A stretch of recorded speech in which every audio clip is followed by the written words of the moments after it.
Deer student, welcome to Bright Academy. আজ আমরা class 8 এর Duff and Dott English question bunch এর first summative এভালুয়েশনের মডেল সেট 5 নিয়ে আলোচনা করব। তো চলো শুরু করা যাক।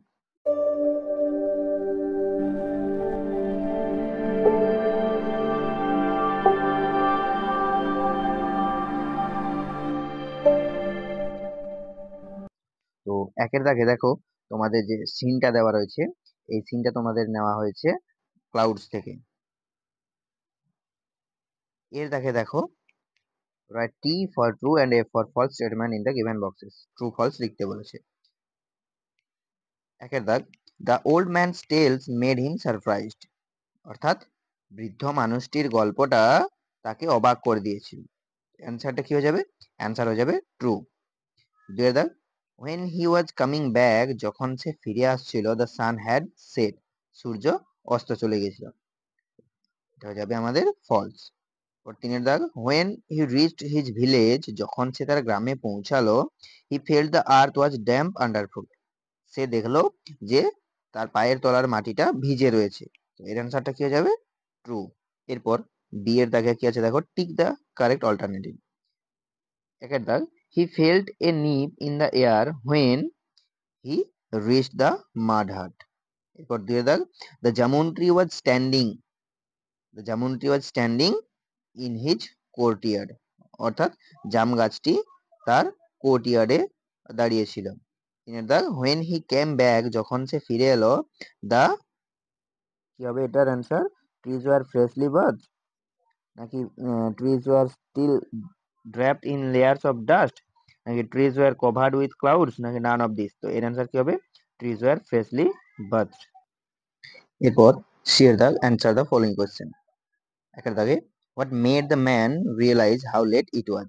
তো এর অ্যান্সারটা আমরা কি লিখবো দেখো, suddenly he realized how late it was while he was sitting and listening to the old man's tales. Okay. এরপর দুইয়ের দাগে, how did the trees appear when he returned to the village? এর অ্যান্সারটা আমরা কি লিখবো? The tree appeared freshly bathed as the roads were wet and trees that had been draped in layers of dust now looked clean. Okay. এরপর দুইয়ের দাগে দেখো, তোমাদের একটা আনসিন দেওয়া রয়েছে। তো চলো আগে আনসিনটার মানেটা আমরা একটু পড়ে নিই। Self help means using one's own power to get success in life, অর্থাৎ আত্মসহায়তা মানে হলো জীবনে সাফল্য অর্জনের জন্য নিজের শক্তি ব্যবহার করা। Success in life is desired by all, অর্থাৎ জীবনে সাফল্য সকলেই কাম্য। বাট ফিউ অ্যাটেন্ড ইট, কিন্তু খুব কম লোকেই তা অর্জন করে। দ্য রিজন ইজ দ্যাট, এর কারণ হলো success does not come to itself, অর্থাৎ সাফল্য কখনোই নিজে নিজে আসে না।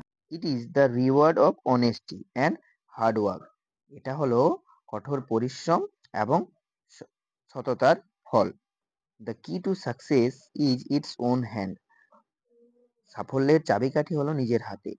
If we cultivate self help without depending on others to help us, অর্থাৎ আমরা যদি অন্যদের সাহায্যের উপর নির্ভর না করে আত্মসহায়তা গড়ে তুলি, we must reasonably hope to succeed in life, অর্থাৎ তাহলে আমাদের জীবনে সফল হওয়ার আশা করা উচিত।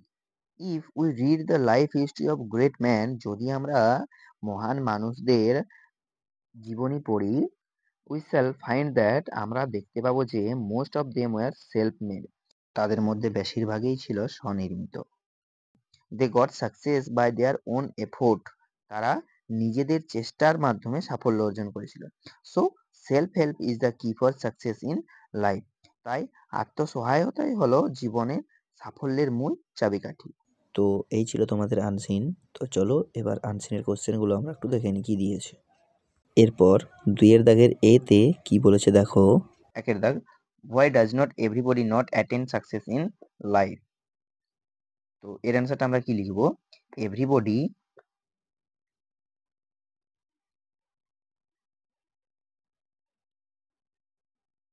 Does not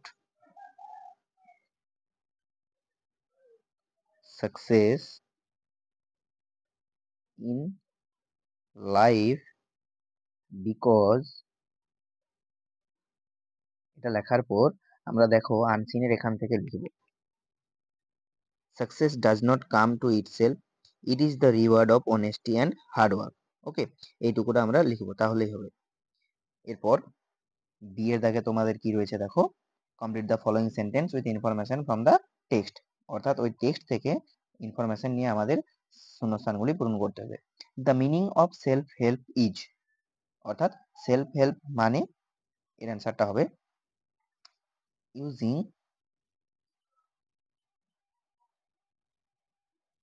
one's own power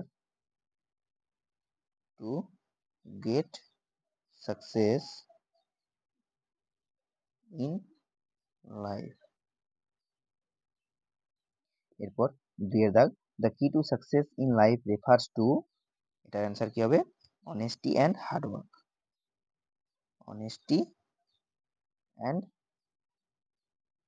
hard work. Okay, এরপর share the right opposite word from the of the following from the above passage, অর্থাৎ প্যাসেজ থেকে নিয়ে এগুলোর আমাদের অপোজিট ওয়ার্ড লিখতে হবে। ডেথ, ডেথ অর্থাৎ মৃত্যু, তো এর অপোজিট ওয়ার্ড কি হবে লাইফ। এরপর সফট, সফট অর্থাৎ নরম, তো এর অপোজিট ওয়ার্ড কি হবে হার্ড। ওকে, এরপর দেখো তোমাদের তিনের দাগে রয়েছে গ্রামার অ্যান্ড ভোকাবুলারি, তো কি আছে দেখো ডু এজ ডিরেক্টেড। একের দাগ, you walk for miles in the sun and dust, identify and name the tense used here, তো এখানে কোন টেন্স ইউজড হয়েছে তার নাম লিখতে বলেছে। তো দেখো he walked for miles in the sun and dust, তো আমাদের এখানে ভার্বটা দেখো, ভার্বের সঙ্গে ইডি যোগ রয়েছে, অর্থাৎ এটা আমাদের পাস্ট টেন্সে রয়েছে। তো এটা আমাদের কি টেন্সে রয়েছে পাস্ট টেন্সে, এটা আমাদের সিম্পল পাস্ট টেন্সে রয়েছে, এটা আমাদের সিম্পল পাস্ট টেন্সে রয়েছে। এরপর দুই দাগ, the old man said I once lived in a place where it had not rained for 10 years. Change the mode of narration. এটা narration চেঞ্জ করতে বলছে, তো এটা আমরা কি লিখবো দেখো, the old man said that he had once lived in a place, এরপর আমরা এটা লিখে দেবো where it had not rained for 10 years. ওকে, এখানে যেহেতু জায়গা নেই তাই আমি এটা দাগ দিয়ে দিলাম। এরপর তিনের দাগ, he felt a wave of happiness, change the voice, এটা কি হয়ে যাবে a wave of happiness was felt by him. ওকে, এরপর চার জায়গা দেখো, he hurried home, rewrite using the noun form of the underlined words, তো এটাকে আমাদের নাউন ফর্ম ইউজ করে লিখতে হয়েছে, তো এটা আমরা কি লিখবো, he went home in a hurry. ওকে, এরপর বি এর দাগ, fill in the blanks with correct form of verb, এখানে ভার্বের কারেক্ট ফর্ম দিয়ে আমাদের শূন্যস্থান পূরণ করতে বলেছি। তো একের দাগে কি আছে দেখো, I dash travel in the train for 10 hours and hope to reach Howrah station soon, তো এটা আমরা কি লিখবো, আই অ্যাম ট্রাভেলিং। ওকে, তিনের দাগ, they studied in our school at that time, change into future perfect tense, এটা আমাদের future perfect টেন্সে চেঞ্জ করতে বলেছে, তো এটা আমরা কি লিখবো দেখো, they will have studied in our school at that time. Okay, এরপর শেয়ার দাগ, fill in the blanks using prefix to the given word in the bracket, এই ব্র্যাকেটের শব্দটার সঙ্গে আমাদের প্রিফিক্স যোগ করতে হবে, তো এর প্রিফিক্স হয়ে যাবে, দেখো এখানে কি রয়েছে টলারেবল, তো এর প্রিফিক্স কি হয়ে যাবে, এর প্রিফিক্স হয়ে যাবে ইনটলারেবল। ওকে, এরপর ডি এর দাগ, fill in the blank with preposition, এটা আমাদের প্রিপোজিশন দিয়ে শূন্যস্থান পূরণ করতে বলেছে। he felt a wave dash happiness, তো এটা আমাদের কি হবে, he felt a wave of happiness। ওকে, এরপর find out word from the passage in question number 2 which is similar in the meaning with the following। একের দাগে দেখো grow, তো এর অ্যান্সার কি হবে, সাকসেস। ওকে, এরপর তোমাদের এখানে একটা রাইটিং দিয়েছে, দেখো রাইটিংটা কি বলেছে, write a story in about 80 words using the following hints and give a suitable title to it। আমাদের এখানে একটা রাইটিং লিখতে বলেছে এবং এর টাইটেল দিতে বলেছে। তো এর টাইটেলটা আমি কি দিয়েছে দেখো, the lion and the mouse, অর্থাৎ সিংহ এবং ইঁদুর। ওয়ান্স আপন এ টাইম, একদা এক সময়, there lived a lion in a cave, সেখানে একটা সিংহ বাস করতো একটা গুহায়। One day the lion was asleep, একদিন সিংহটি ঘুমিয়েছিল। when a mouse ran across its nose, যখন একটি ইঁদুর তার নাকের মধ্যে এসে ঢুকে গিয়েছিল। ওয়েকিং ইট আপ, তাকে জাগিয়ে তুলে। দ্য লায়ন গট অ্যাংরি, সিংহটি রেগে গিয়েছিল। Was about to kill the mouse, এবং ইঁদুরটিকে মারতে চেয়েছিল। But the mouse begged for mercy, কিন্তু ইঁদুরটি ক্ষমা প্রার্থী হলো। Promising to repay the lion's kindness one day, এবং তাকে কথা দিয়েছিল যে সে এই যে তার দয়া তার প্রতিদান একদিন নিশ্চয়ই দেবে। Amused the lion let the mouse go, তারপর সিংহটা সেই ইঁদুরটিকে যেতে দিল। Later the lion was caught in a net, পরে একদিন সিংহটা একটা জালের মধ্যে আটকে পড়েছিল। অ্যান্ড রোয়ার্ড ইন ডিস্ট্রেস, এবং রাগে চিৎকার গর্জন করছিল। হিয়ারিং দ্য রোয়ার, সেই গর্জন শুনে the mouse rushed to the lion, ইঁদুরটি সিংহের কাছে দৌড়ে এলো।